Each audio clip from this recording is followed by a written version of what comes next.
Dibs, your mic is muted. What is? What's up, guys? Welcome to My Muscle Connection, episode 48. Today, I want to bring up the topic. I actually got a few things I want to read off and get your guys' opinion on it, because I think there's a couple things I've seen in this industry and when people start training. And I want to talk about remembering where you came from, because one thing I hate seeing is somebody getting to where they want to go as far as losing weight or winning a contest, or you're getting in shape when they've been fat all their life and then turning into a fucking asshole, or just letting the shit get to their head, and sometimes people will congratulate you and stuff. Like we've talked about this before, where people that congratulate you and stuff, but when you're at the bottom, nobody's talking to you. But because those people are feeding you full of shit now that you're winning, you start letting it get to your head and you get cocky. And you see some women that really get in good shape and they turn into a complete bitch. This is stuff that we need to think about when we're going up to the top and we're making progress, is to remember where you came from. I've seen this in politics. I've seen this in society, good and bad. People that have no problem going back to doing what they started when they hit a rough patch. And I've seen people that have gotten up there and have just shat on everybody that's helped them. Now they've gotten to the top, or they have put themselves in an echelon where they have separated themselves from people where they once were. I mean, in some cases, when you get to the top, you're supposed to represent those people that you were once a part of and help. And they don't do that. But in this one, in this industry especially, sometimes people let the stuff get to their head.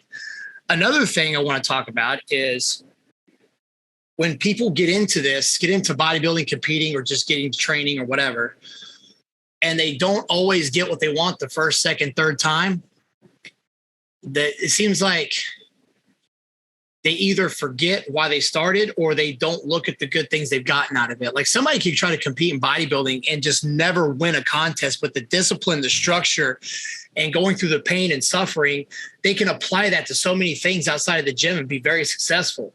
But because they didn't get that one thing they want, they just say fuck everything and go back to being how they were being, or quit everything. I mean, even if you get into the gym and you're training and you don't get to where you want to be, you're already in a good structure to at least be healthier and look better, even though if you didn't win a contest. So there's a lot of things people need to look at when getting into this. Just the discipline, learning how to break the comfort zone. There's a lot of good things that come out of this when you try it. But because people maybe didn't win a contest, they say fuck it all. They don't look at all the stuff they gained from it. So these are some of the things I want to talk about today. And I know we've kindly graced some of it because we've talked about look at the positives and remember and stuff like that. And be careful who's whispered in your ear when you're winning and when you're losing. But Dibs, I'll start with you. What do you think about this right now?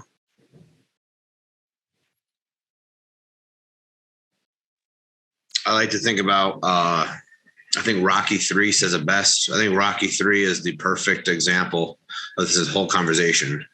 Yeah. So is Batman versus Bane. Both those movies, they may be different, but they're actually really the same movie. Batman just got done beating the Joker. He's the badass, thinks that, I'm fucking Batman, bro. Then Bane comes up, and what does he say? Peace has cost you strength. Victory has defeated you, and just fucks Batman up, and he has to go back to this, dark place to remember who the hell he was to get out. Same thing in Rocky 3.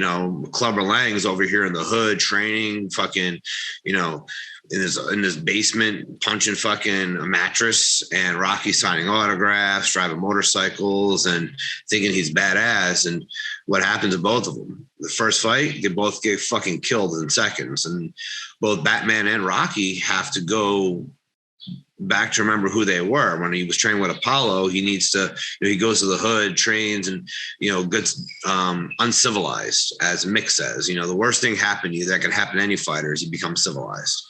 I think when you start off, when you start off in the sport, you're very uncivilized. You take what you need. You're just doing training. You're doing everything you can to win. And then sometimes once you win, you don't think that you need to do the things that you did in the past. And this is what made Michael Jordan a really great idol, is because even though he was the best basketball player of all times, he still would clean the courts. He'd help put away the balls, because he always wanted to remember that's what you do. You go back with the junior guys. So I think the best thing to think about is Batman versus Bane and Rocky versus Clubber Lang. I think those are the best examples of this topic. Akira, what do you think? I think I've mentioned this probably not every episode, but for the most part, the underlying theme of everything that I say is that there is no failure. There's only feedback, because as much as you climb to the top, there's still going to be that chance that you're going to drop at some point, right? And Dibs also talked about this in previous episodes. You will drop at some point.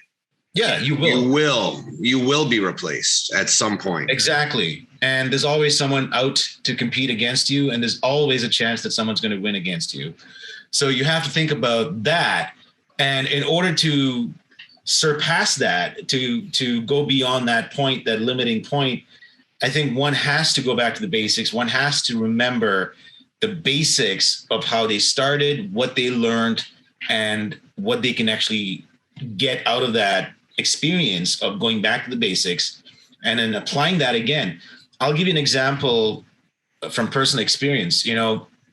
When I was learning about interior design in college, our college had very, very applicable topics, hands-on topics. Like, they taught us how to mix concrete, right? We would get our hands dirty. We would take the rough aggregate, which is all the gravel and all that shit. And we take the smooth aggregate, which is the sand, and we would learn how to mix that together to form concrete.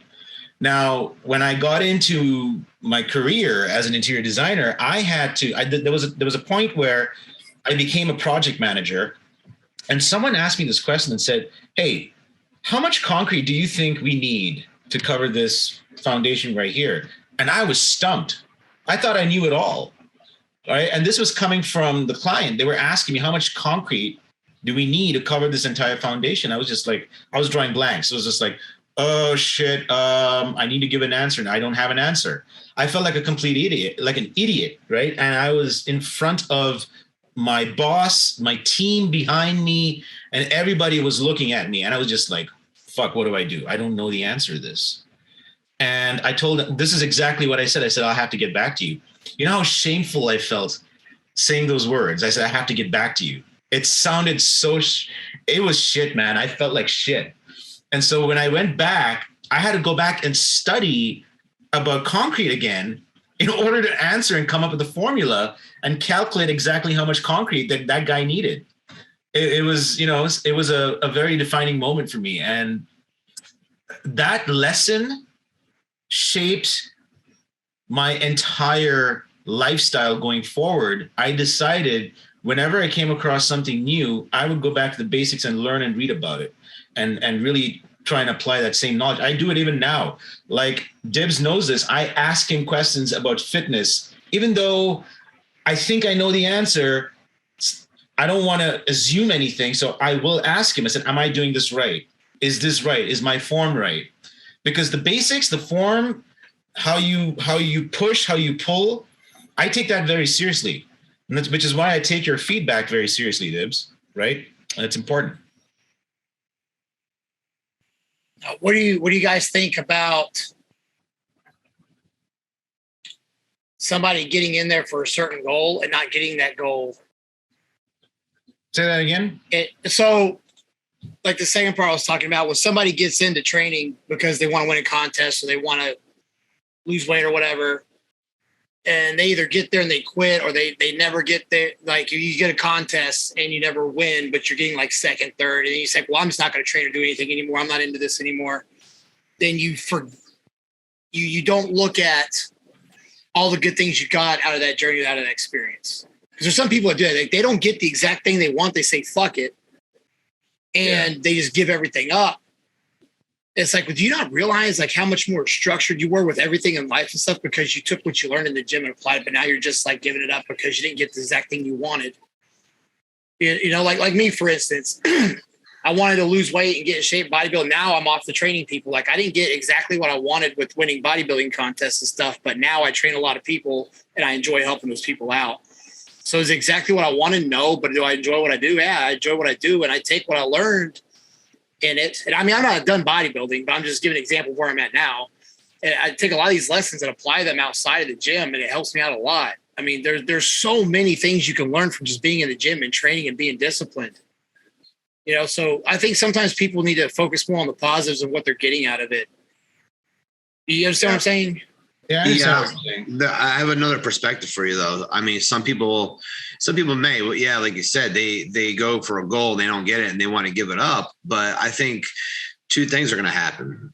One, yeah, you're going to give it up, and you're going to find what works for you, or you're going to do it, and then you get that bitter taste of not getting what you want, and it's going to drive you further. And I've trained one of my very first female athletes that I trained. She wanted to get into bodybuilding, wanted to be a bodybuilder. She stuck it out. She didn't win. She saw everything that it took to actually win: the $700 suits, the $200 in makeup, the tan. And she realized that this shit was not for her. She was like, I don't want to do this. I was like, that's okay. What do you want to do? She was like, I don't know, maybe MMA. Then she went and did an MMA fight and said, fuck this, got her ass kicked, didn't want to do it. And then she went into powerlifting. And guess what? She fucking still doing it 3 years later. She said, this is where I belong. See, that's not quitting. I like that. Right. She didn't stop quitting, but in an aspect, she found where she belonged. And I think I went through a phase like that too. When I was doing marathon runs, I used to run marathons, I used to do triathlons, and honestly, I just got bored of it. I was like, this isn't filling that a void for me. When I was doing CrossFit, I was like, this isn't not really what I wanted to do. And I quit, and everyone was like, oh, you're quitting? I was like, yeah, I guess, because technically I'm quitting the sport, but I'm finding out where I belong. And it's when I found the weights, and that's when I was like, okay, this is bodybuilding is where I belong. And so, yeah, sometimes when you don't get the goal, I think if you give up and you're like, all right, this shit's not for me, find out what is for you. I played golf for 20 minutes and I was like, oh, I quit. Never touch a golf stick again. This shit's stupid. Done. So you gotta, only Kim Jong-un can shoot fucking 11 holes in one. I don't know if you saw that on the news. He made 11 holes in one 2 weeks ago. So he's one of the best golfers in the world. But, I played it for an hour. I said, this shit is honestly not for me. Got to find out what works for you guys. Yeah. I think on some rare occasions, if people try one thing, instead of trying to find what works for them, I've seen people try to compete and not do well, and then they're barely in the gym, they're gaining weight. I'm like, dude, your health is now suffering, your habits are suffering, you're back to doing shit you shouldn't be doing, all because, just like you said with that girl, just steer off in another direction a little bit, maybe find something you really like. Because you still keep all those aspects of the training and the health and the discipline and stuff, but you're just trying to find what the end goal is. I think sometimes I think that's something to think about too. Because, if you're really determined to be somebody, that's what you're going to do. But sometimes I think people just up and quit everything because they didn't get the one thing they wanted. It's like you got to take the positives from it and apply it to something else like she did until you find something. Yeah, there's also, I want to bring in a different perspective. Surprisingly, there's also a cultural aspect. Now, let me explain what that means. For certain countries, I want to say, especially countries like Japan, they're very stoic. They're very, very disciplined. And whenever they do something, they put in 100% effort into that field. I know this because, of course, I've been around Japanese people for ages, and which is why if you look at their products, the quality of those products are super high because they dedicate themselves to that particular craft, right? They follow a lifestyle called the Bushido lifestyle. which is something that I'm trying to employ into my life. I'm actually trying to be very Bushido, very stoic about how I live my life, very disciplined. Now, with that, though, there's a caveat. The caveat is if they don't get what they achieve, they think that they have failed in their life entirely, which is why the suicide rate in Japan is incredibly high, right? Because they take failure very seriously. Think about it, right? If you look back at the ancient times, the samurais, when they stopped being samurais, when they were no longer needed, what do? Pulled out, one of their traditional knives, cut their bellies open, and committed suicide. That's exactly what they did because they didn't believe that they had a future. So there's that's like doing 20 years in the military. Well, that's it. Retirement. Yeah, exactly. There are probably some senior chiefs have done that. That's just how they perceive it, right? So there's the other side to it. What I'm actually trying to do, I'm actually working with a few Japanese clients right now in terms of teaching English. They take that so seriously that they don't get what they want. They feel like shit. And I'm trying to encourage them to think differently. It's a challenge for me, but essentially that's what the cultural aspect is. You could show them some American culture that will hype them up. That's exactly what I'm doing. I was actually helping somebody get ready for their American citizenship. So she was studying like the presidents and shit like that. And I was like, no, this is not what's going to be on the exam. She's like, oh, really? What's going to be on the exam? So I made her watch WrestleMania 6 with Hulk Hogan versus the Ultimate Warrior. Then I made her memorize all the American gladiators, Nitro, Turbo, those Malibu. Malibu. That was when America was like, so when was America great? This is when America was great. All right. Hulk Hogan had the title. Rambo. I made her memorize all the Rambos, all the Rockies, who he fought. And I said, this is what's going to be on the exam. She's not an American citizen right now because she actually took me serious. But I think I've been writing to the board saying some of that shit should be on there because that is American history. It should be on there. Hulk Hogan beating the Iron Sheik should be one of the first questions. Who beat the Iron Sheik for the championship belt and saved America? Hogan. Hulk Hogan. Fucking Hogan. You are hilarious. If you had to only say one, what do you think is more American? All right, this is a tough one. Okay, is it the Ric Flair woo or Ronnie Coleman's yeah buddy? Ric Flair. I'd say Flair. I don't know, man. It's really close. I think Ric Flair's woo is always going to be like the GOAT, but yeah, buddy, man, it just comes out with just as much passion. Well, NWA was headquartered in Charlotte, North Carolina. I'm from North Carolina, so I have to go with Flair. Yeah, Flair any day for me. That's fair, man. That guy. How old is he now? He's like 80s. He's probably in his fucking 70s or 80s right now. Yeah. Do you know Bob Barker's still alive? Yeah. Is he? Yeah, he's dude, that motherfucker alive. was old when I was 5. I remember being 5 years old watching The Price is Right. I thought he died. No, he's still he's kicking. never gonna die, dude. I'm over here like I just Googled it yesterday. I'm sitting down, hanging out in my at work. I remember being 5 years old. Look at Bob Barker, his fucking white hair and wrinkles. I'm like, that guy's got it like clocked out at least 20 years ago. No, that motherfucker's still rocking. He may not be all there, but he's still going. I think he's in his 90s now. Yeah. Wow. Yeah, he's like 98. He's 98. Fuck, dude. Damn. Imagine having to do this show every day, 5 days a week for like he had, how long did he do? Like 30? How many years? And he's known for that tiny little microphone too, the long. Oh yeah. Nobody could ever use a tiny microphone. That's just Bob Barker's thing. Let's see. Hold on. Let's see. 30 years he did Price is Right. So I remember when he had black hair. One day he would change the color of it every once in a while. Yeah. Being sick from school, I'd watch it. I don't know. It kind of reminds me because that was the time period, right? It kind of reminds me of Mr. Perfect. You remember Mr. Perfect? Yeah. Yeah, he used to spit the gum in his hand. That always bothered me. Yeah. That was disgusting, man. Remember that? He used to go like that, spit the gum in his hand. Like, do you think that's cool or something? Like, I don't know why. I remember when he turned on the Four Horsemen and joined the NWO at Fall Brawl. That was the very first pay-per-view I ever watched. The War Games, the 2 rings in the cage. Yeah. And he handcuffed, I think it was Steve Mongo McMichael handcuffed him to the cage. And like, Kurt Hennig's turned NWO. And it was like a huge deal. And we were all like losing our shit in high school, like all fucking pissed because Kurt Hennig turned on him. Because it was him, Benoit, Flair, and another guy was 4 Horsemen then. I think it was who was the $1 million man? Mongo. Was it the $1 million man? It was Ted Flair, DiBiase. Mongo. Yeah. Flair, Mongo, Hennig, and Benoit were the 4 Horsemen then, I think. And Hennig turned Yeah. on him in the Fall Brawl because they were fighting NWO, and Hennig joined the NWO during the match. Yeah. Fucking Who was the Wolf guy Man. with the snake?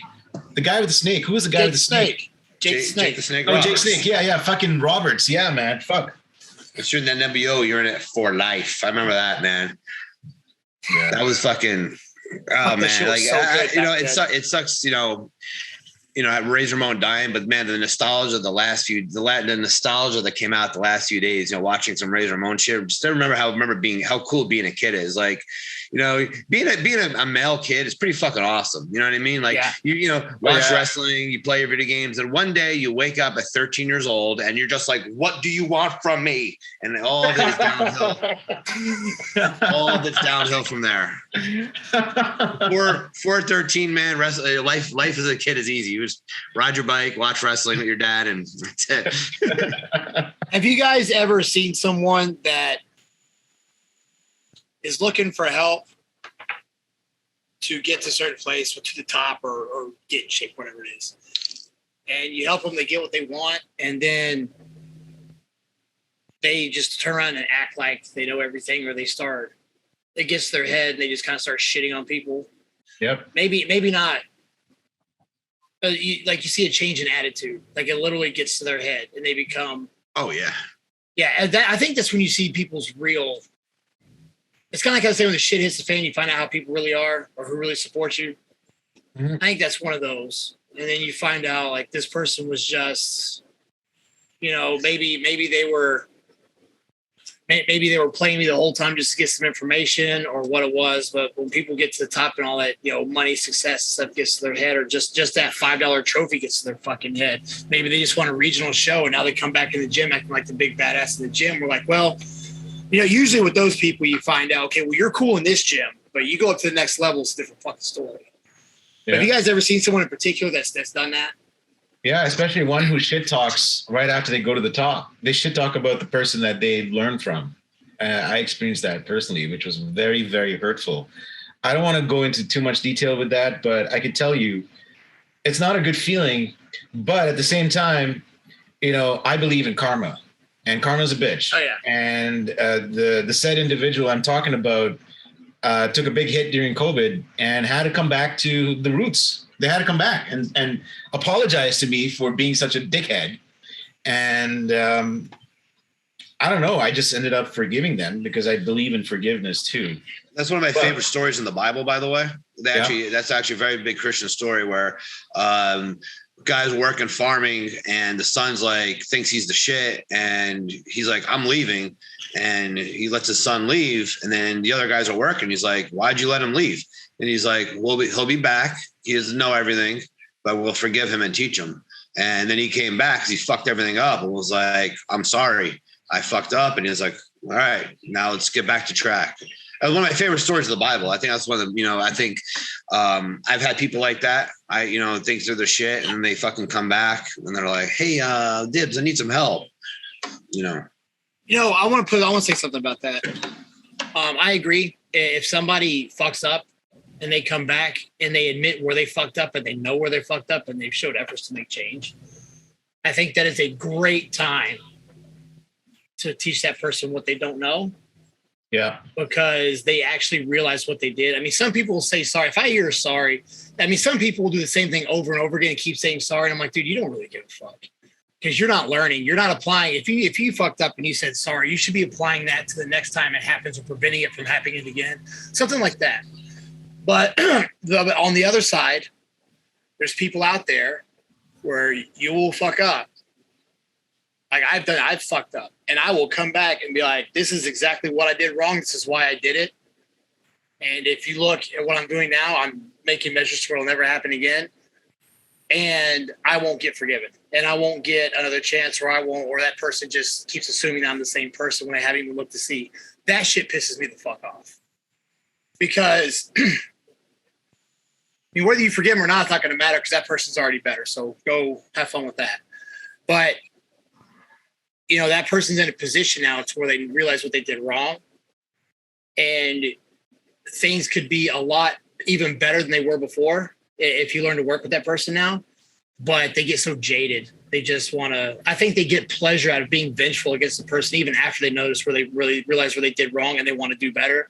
That other person's still so vengeful that they get more joy out of making them feel like shit for something they already felt like shit for so long, instead of taking advantage of the opportunity and making it something better than it was before. Yeah. What do you think? Yeah. Oh, yeah. Totally agree, man. I think from personal experience, I've had a lot of these experiences. I can't count them on my hand. Like it was that bad for me when I first started out as a coach, because as a beginner coach, you're gonna run into people like that. I can tell you one of my very first client. This guy was the exact model definition of someone who let the fame and the success go to his head, right? And so I coached him for a period of 6 months, right? And he had numerous setbacks, which I was working with him on a very personal level. And it got to a point where I would spend so much time investing in him that I would actually forget about my own life. Like I would get a call from the guy. He'd be like, "Hey man, I'm in my car right now. I feel like I want to kill myself." And I'm like, "Dude, shut the damn engine off. I'm going to be there in like 10 minutes. Tell me where you're at. I'm going to drive right now. I don't care how long it takes. Just hold on. Don't do anything stupid." I would drop everything that I'm doing, and I would go to this guy and try to make sure that he's all right. Fast forward, and this guy started getting successful, right? He started becoming successful in all aspects of life. He ended up buying a new car for himself. He invested in a home in downtown, a condo. He ended up getting a girlfriend, and he was living life, right? So I decided to give this guy a call and be like, I wanted to follow up and say, "Hey, it's been a while. Let's catch up." This guy responds by saying, "Listen, I know you were my coach, but I just don't have time right now because I don't believe that we're on the same level." This is exactly what he said. "I don't believe we're on the same level. I've got better priorities right now. I don't want to hang out." And I was just like, "What the fuck, man?" Right? And so I called him out on that bullshit. I said, "Listen, I don't care. I'm gonna come and meet you. I know where you live. You meet me downstairs. We're gonna have a chat." This guy thought that I was pissed off. Well, I was pissed off, but I wasn't going to do anything. I just wanted to have a discussion with this guy. Went over to his place. The guy comes down. I just had a couple of words to say to him. I said, why do you think you are here in the first place?" That's all I asked him. Not out of arrogance, but just out of the fact that I was so hurt that I wanted to get an answer for that question. And he looks at me and he says, "Well, I didn't know how to tell you this, but I think I was just using you as a platform to get to where I am. No offense." And I just looked right into his eyes and I said, "Listen, man, if you think that's the case, it shows me how much of a human you really are." That's all I said, and I just drove off. I didn't give a shit. I want to punch him because there's no point. What am I going to get out of punching him? Right? What am I going to get out of the violence? Nothing. So I just drove off, blocked his ass, and never heard from him again. And get this. A couple of months after that, my other buddy, who's a mutual friend, right? He calls me. I asked him, "Hey man, how's XXX doing?" He goes, "Oh, haven't you heard?" I said, "What?" "He lost his job." I'm like, "Oh shit." No words. That's karma. I don't know how I feel about karma, man. I've had a hard time believing that it's true. Because I've This seen is some laws of physics, bro. Well, then why didn't Hitler should get a lot worse than fucking killing himself? He killed 7 millions of people and he fucking ended up dying. I think karma should have fucking been way worse on his ass. I've seen a lot of people that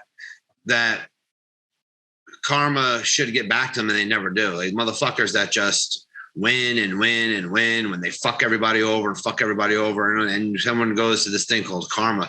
I don't know. I try to believe it. I try to believe that when you put it in the world, you get back, but I don't think that's always true. I think you can be a great person and then just get shit back sometimes. So I don't know.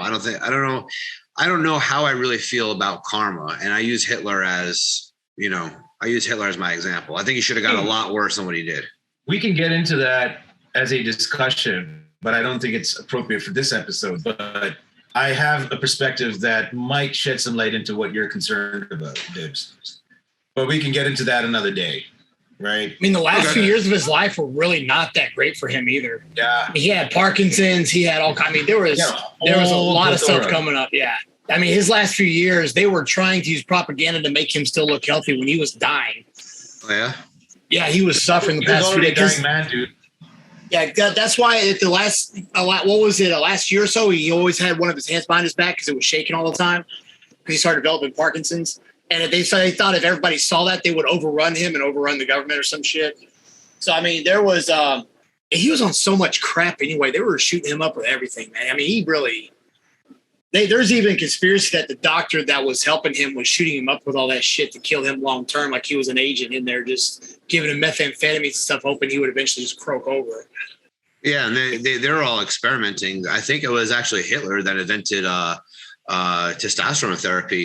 They were experimenting with trying to make super soldiers, and that's when they originally got started, like injecting soldiers with testosterone, trying to make them meth, stronger. crystal meth too. It was they use it as speed. That's what they give the soldiers. Mm-hmm. So I can't remember what they call it though. Yeah.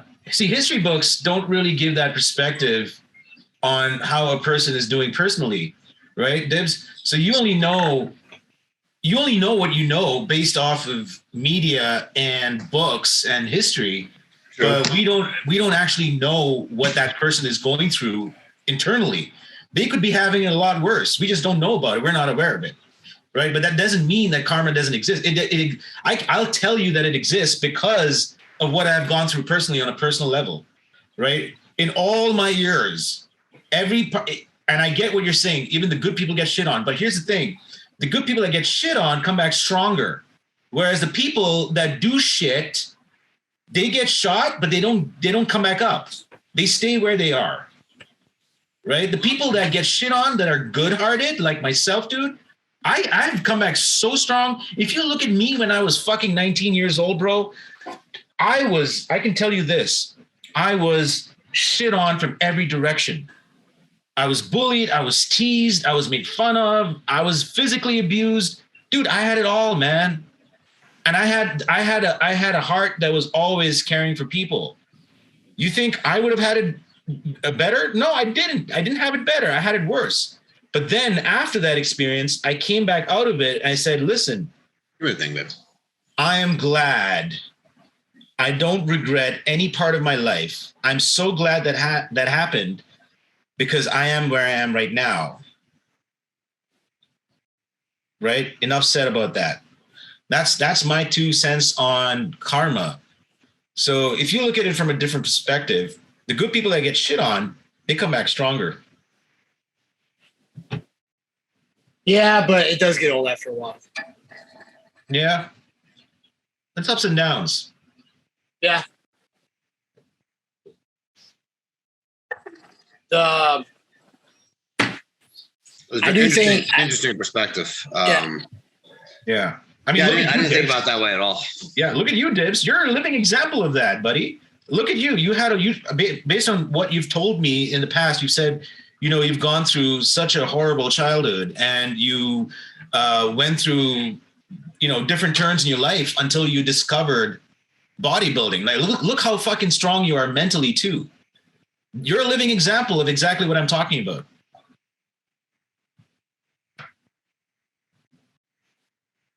I do think people that are and do shit on others or fuck people over to get some. I do think at some point, even if it doesn't get them to where we can see that, it does get them.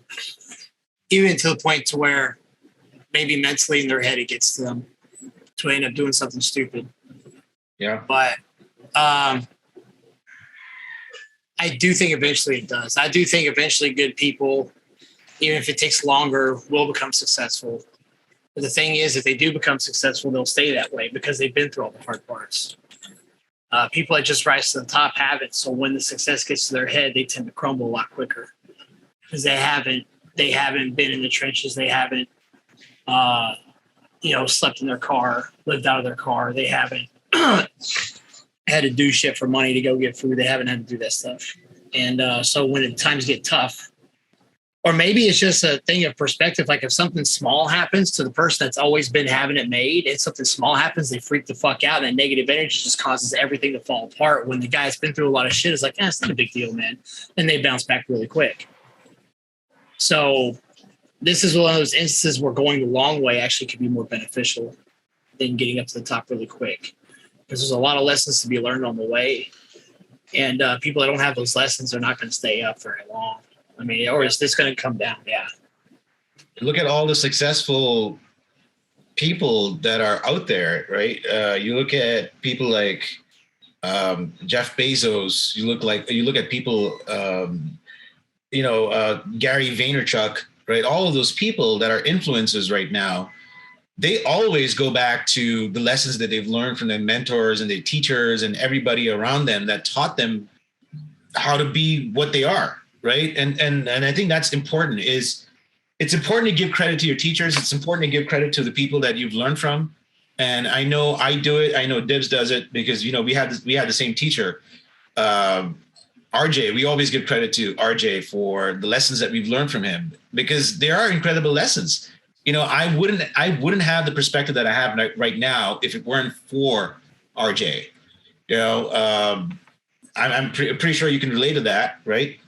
100%. Some of the lessons. Some of them, man, they're life changing. Like, I don't think he really gets the credit he truly deserves. Like, right. At all. I think he should be up there with the David Gogginses and the Tim Grovers and all of them because, the thing about the difference between his teaching and everybody else's is that he actually taught the how. I know nobody ever did that. Everybody's like, oh, you got to be great. You got to do this. You got to do this. Have confidence. Yeah. You just got to go have. Well, how the fuck do you just have it? And he actually says, okay, well, I'm going to teach you how to do it.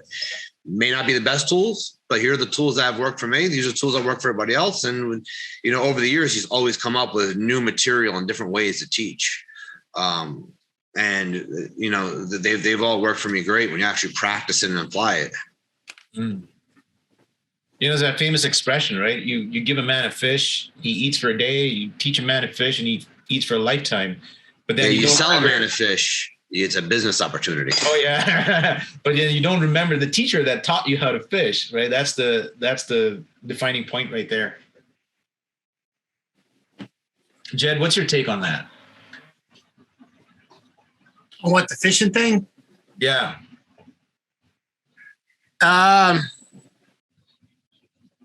Yeah, it's better to teach the foundations, so see what that person can do with it.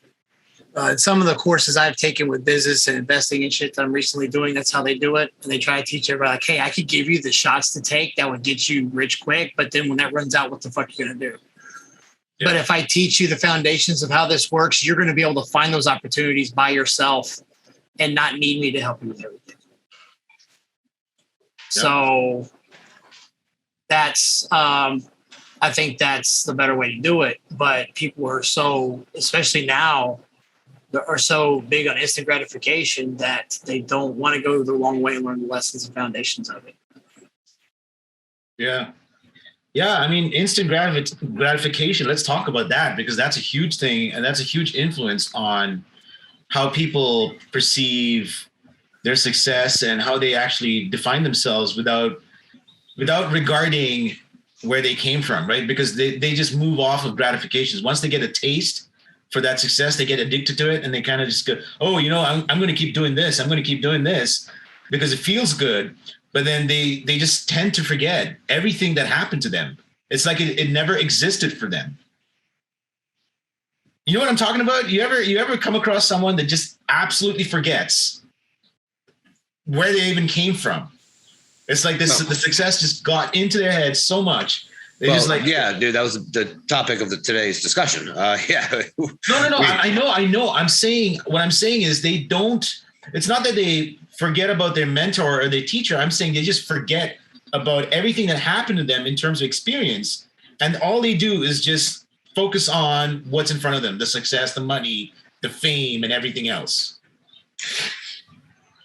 Not real. I haven't met, because I don't know. I don't hang out with those kind of people.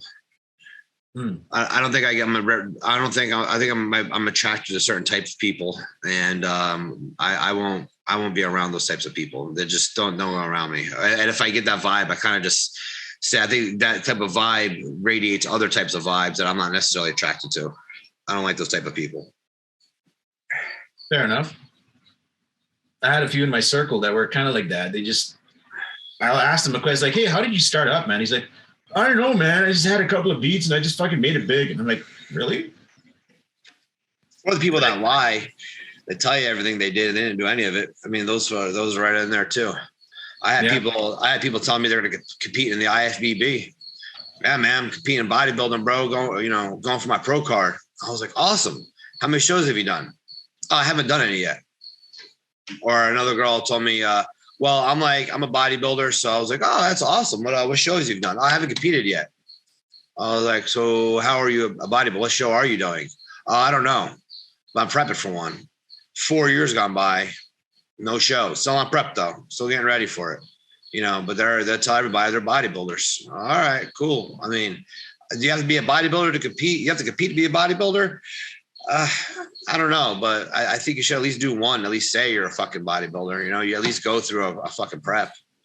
This goes back to what I said last week about people saying, or maybe the week before, about people saying they're going to do something but never actually do it because they think that's what will get them motivated, when in reality they're not going to do it. I know a guy, right? This fucking guy is actually the guy that got me into bodybuilding, right? I was in Spain. I was trying to curl 50-pound dumbbells because I thought I was that strong. He's like, stop, dude. That's just doing nothing for you. So do my arm workout. And I still do his arm workout like once every few months. It's the very first exercise I've ever done. This guy easily, without even trying, would be top 5 Olympia, right? In classic physique, without even trying. And he refuses to get on stage because he doesn't know if he's ready yet. And years have gone by. It's been 10 years, still not going on stage. And I can see his body's getting older now. He ain't 26 years old, fucking muscles upon muscles upon muscles naturally. Like, I'm talking a true mesomorph. I mean, this guy he'd make fucking, I'm trying to think of some classic guys you may know. He would make George Peterson look like fucking a chubby motherfucker. Like, I'm talking, that's how fucking ripped and jacked this guy was. But he was so scared of getting on stage because just in case he didn't win, well, he would feel like shit because his credentials will be gone. But he was the most jacked motherfucker I've ever met in my life. Natural. But that one thing kept him out of it, the one mental thing. Yep, one mental thing. And I'm like, dude, you win your pro card in like 2 shows, right? Nah, man, I'm not ready yet. I need to get bigger. I'm like, all right. That sucks, man, because there's a lot of people out there with the mental strength that don't have the genetics to do it. The saddest thing in life is wasted talent. Yeah. Saddest thing in this world, and wasted opportunity. 2 saddest things. Yep. Reminds me of a guy from the group that we were part of, Dibs. And this guy would come on. I don't know if I told the story. He would come on. I used to do live broadcasts every Wednesday. I would do a live. I would talk about stuff that I've experienced and I would give some insight. This guy would come on. He would be the first to come on. He'd be like, yeah, let's go, Akira. Let's go. And he started dropping knowledge bombs. And I thought this guy knew his shit because he kind of came across that way, right? I was like, oh, okay, this guy knows. He knows a thing or two. I'm a give this guy a chance and, maybe call him and see what he's about. So I give him a call. I said, hey, I want to talk to you. 20-minute phone call. Let's talk. called him up. I said, hey, man, so tell me about your experience. How have you been applying these tools that I've been talking about? He goes, I haven't. So what do you mean? Promise not to tell anyone. I know I'm breaking his promise right now, but I'm not mentioning his name. He says, I'm 22, and all I've done is just read about the material. I haven't really applied anything. I haven't really tested it. I'm just going off of this because I'm so fascinated by the subject. I live in my mom's basement.